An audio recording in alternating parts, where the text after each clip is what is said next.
Listening back to episodes is one of the best ways to get better as a host. And I know that because when I started in radio, I was spinning prize wheels in a parking lot. And 7 years later, I was a nationally syndicated host.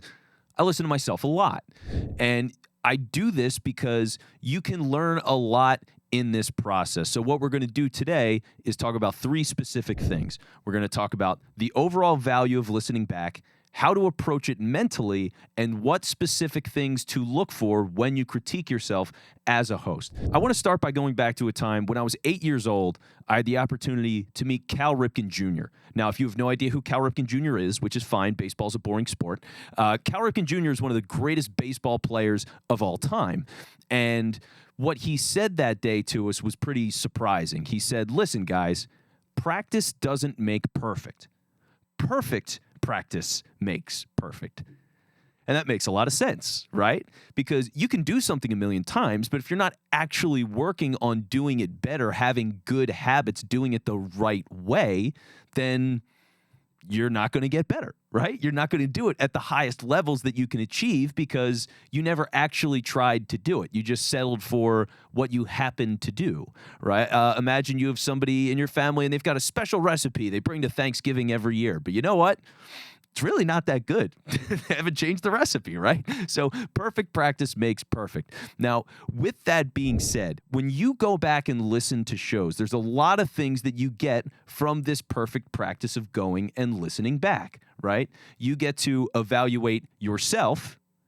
You get to experience it as a listener, and you're doing this in a proven method across so many different mediums. But sticking in the world of sports, right? What happens all the time? Any game, any sport, after the game, anybody who loses, oh, we'll go back and watch the tape. They watch themselves. They see it. They review it. They analyze it. So you're bringing all of that together, looking at yourself as a host in a new perspective, experiencing it as a listener, and doing this in a solid way. With that, before we get into the actual ins and outs of all of this, get used to the sound of your own voice. And I know that might sound silly, but the number of people that I've talked to over the years, and me included, I dealt with this too. Listening back to myself, it was, oh, I sound like that?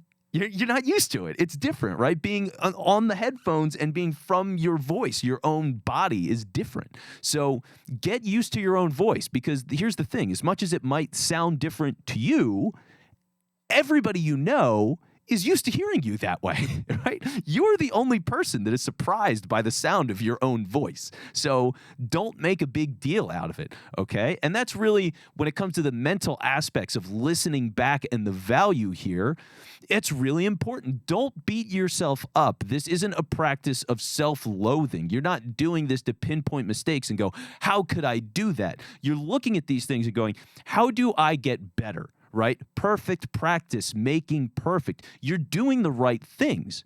The bigger issue is to never go back and look at all. You should be embarrassed at that point then, rightfully so. If you've been doing a podcast for 10 years and you're making simple amateur mistakes that you did at the beginning and still do all these years later, it is a little embarrassing, right?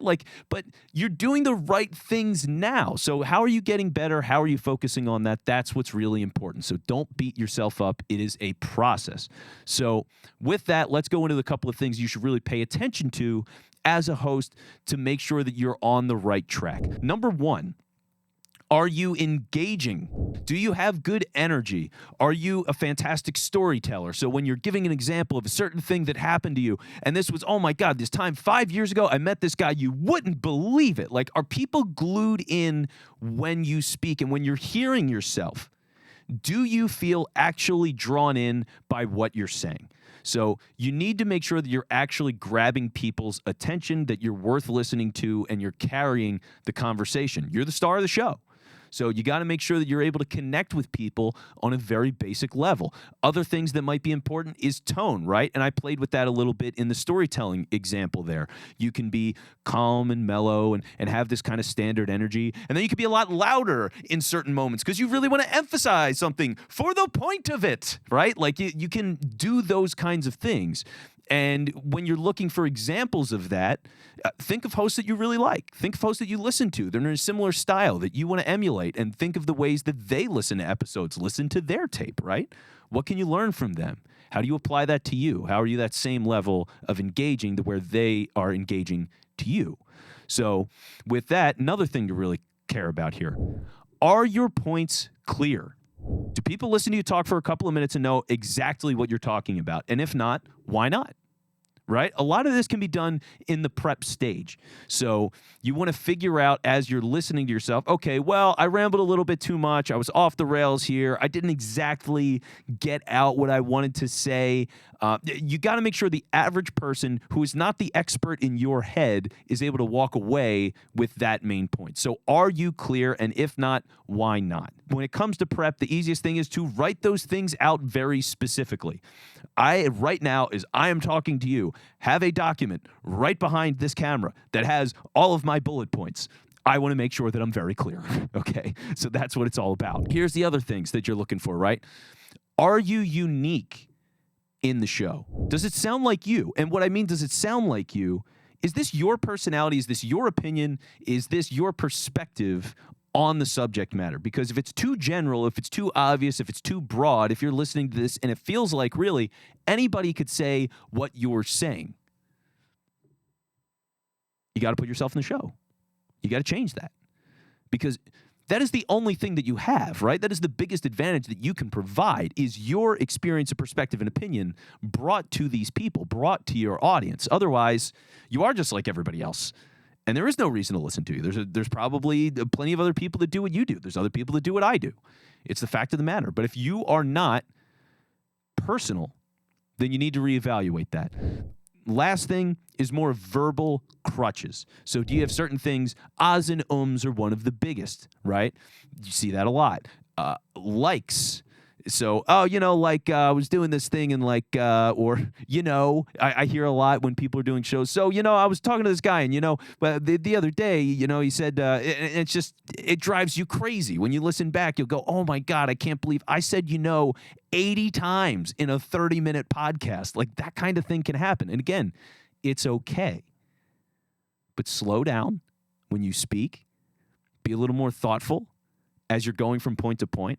And eventually, it will get easier to talk in a way where you're not filling yourself up with ahs and ums. So those are the kinds of things to be mindful of when you're evaluating these verbal crutches.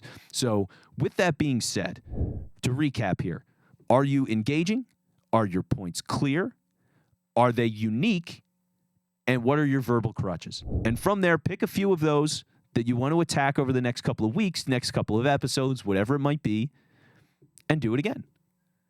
And that's it. It's just an ongoing process. You just keep doing it again and again and again and working on getting better and better and better and better and better. So that's the idea. And again, I hope you learned something, right? Listen back to this if you need to. I will be listening back to this. That is the power of listening back to become a better host. See you soon. Thanks for listening to It's Not Just Talking. Make sure to subscribe wherever you're checking out the podcast. And if you want us to help on your podcast, go to sbxproductions.com or check the show notes to book an appointment.